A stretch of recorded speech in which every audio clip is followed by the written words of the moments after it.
Elevo meus olhos para os montes, de onde me virá o meu socorro? O meu socorro vem das mãos do Criador dos céus e da terra. Com essas palavras nós iniciamos mais um dia.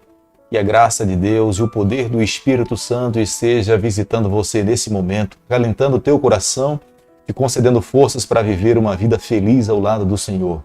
Muito bom dia. Que a mão do Eterno lhe conduza no decorrer das atividades desse dia. Quero deixar com você uma parte da palavra de Deus do livro de Salmo, capítulo 93, o verso 1, onde o salmista diz o seguinte: Reina o Senhor, revestiu-se de majestade e de poder, se revestiu o Senhor e se cingiu. Firmou o mundo que não vacila. Nós servimos um Deus que se revestiu de autoridade e poder. Todas as coisas foram criadas por Ele, os céus, a terra, o mar. Embora nos dias em que nós vivemos há tantas teorias a respeito da criação do planeta Terra, a criação dos seres humanos, mas nós confiamos, descansamos na certeza de que Deus é originador, criador de todas as coisas. E por isso nessa manhã nós estamos aqui para adorá-lo, render louvores, cantar louvores ao nome dele e permanecermos na sua presença no decorrer de todo esse dia. A cada manhã nesse canal nós somos desafiados pessoalmente a estudarmos um capítulo da Palavra de Deus. E nessa manhã quero convidar você a ter nas mãos a Palavra do Senhor no livro de Juízes, capítulo 9, o verso 1 e o verso 2. Abimeleque, filho de Jerubal, foi-se a Siquém, aos irmãos de sua mãe, e falou-lhe a toda a geração da casa de seu pai e da sua mãe, dizendo: Falai, peço-vos aos ouvidos de todos os cidadãos de Siquém, que vos parecer melhor, que 70 homens, todos os filhos de Jerubal, dominem sobre vós, ou que apenas um domine sobre vós. Lembrai-vos também de que sou osso vosso e carne vossa. A Bíblia é um manual de instrução para todos nós. Como seria fantástico se cada um de nós, a cada dia, nos alimentássemos dela e deixássemos que ela de fato conduzisse toda a nossa trajetória. A Bíblia aberta é a palavra de Deus. Esse livro fechado é um livro comum como qualquer um outro, mas quando nós abrimos e permitimos que ele conduza a nossa vida, nos alimentamos dessa palavra, de fato é Deus conduzindo a nossa trajetória. Gideão foi um dos maiores juízes que o povo de Deus já teve. Já falei para você que a maior parte escrita a respeito de um juiz foi escrito a respeito de Gideão. Mas nasce de Gideão um filho chamado Abimeleque. Abimeleque faz completamente contrário ao que o seu pai fez quando então era juiz. Abimeleque age completamente contrário ao que o seu pai construiu. Gideão destruiu os altares. Abimeleque levantou os altares. Gideão não queria se tornar rei em Israel. Abimeleque queria se tornar rei em Israel. Abimeleque estava interessado no poder. Abimeleque estava querendo que os cananeus lhe colocassem como sendo um rei. Abimeleque confiou em Baal e não confiou no Senhor. E Abimeleque fez completamente o contrário que Deus esperava que um juiz ou um líder pudesse fazer na sua causa. Então, logo que Gideão fechou seus olhos para essa vida, Abimeleque vai a Siquém em busca de apoio para se tornar rei. A mãe de Abimeleque possivelmente fosse uma mulher cananeia.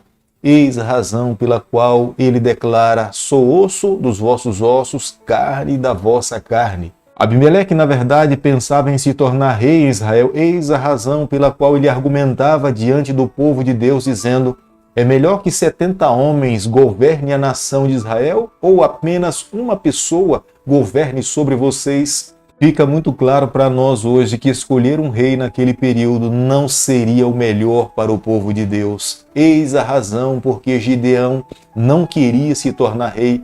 Ele entendia que Deus deveria assumir o controle e a liderança do seu povo. O verso 4 do capítulo que nós estamos analisando nessa manhã, Baal-Perite era um Deus que era falso.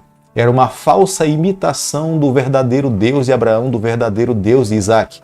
Enquanto Gideão tentou e destruiu todos os altares de Baal, Abimeleque presenteia o povo de Deus com Baal e, além de presentear, ele assassina os seus próprios irmãos. Isso é o resultado da poligamia. trouxe desunião, contenda entre os seus irmãos e um lutando para que se tornasse melhor do que os outros. O templo de Baal-Perite pagava para oprimir o povo de Deus. O objetivo de fato era destruir, eliminar a fé e fazer com que o povo do Senhor saíssem da terra. Evidentemente, Gideão não teve uma guarda armada para protegê-lo, nem para proteger os seus familiares, os seus filhos. Ciente disso, Abimeleque mata 70 dos seus irmãos. O objetivo, na verdade, era matar todos aqueles que eram seus irmãos, que tinham seu próprio sangue, que no futuro poderiam ser nomeados como o futuro rei de Israel.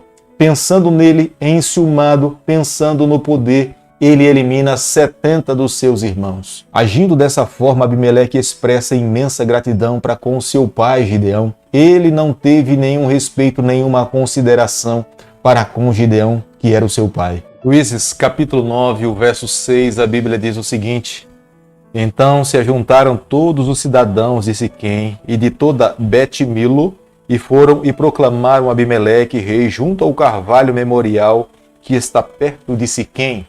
O povo de Deus deveria ter aprendido com essa amarga experiência em ter nomeado e escolhido Abimeleque como rei da nação de Israel.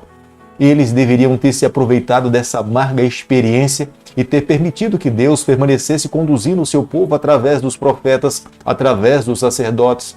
Mas, olhando para o futuro, nós podemos ver que o povo de Deus queria se igualar às outras nações. Eis a razão pela qual escolheram Saul como rei de Israel. E foi de fato desastroso para o povo de Deus, mas na primeira experiência eles deveriam ter aprendido a lição. Um dos filhos de Gideão era chamado de Jotão.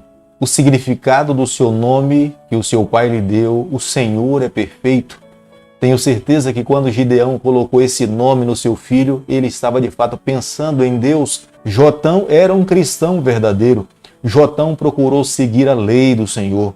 Jotão não se corrompeu com os ensinamentos daquela época, por mais que o seu irmão Abimeleque tentado lhe induzir por caminhos que não fossem verdadeiros. Jotão se manteve seguro no que Deus lhe orientava e pedia para que ele pudesse fazer.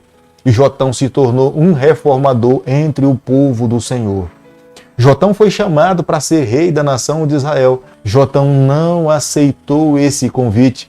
Jotão sabia que Deus deveria ser o centro para conduzir o seu povo e ele jamais poderia ocupar o lugar do Senhor. Jotão estava familiarizado com o desejo do povo querer ter um rei.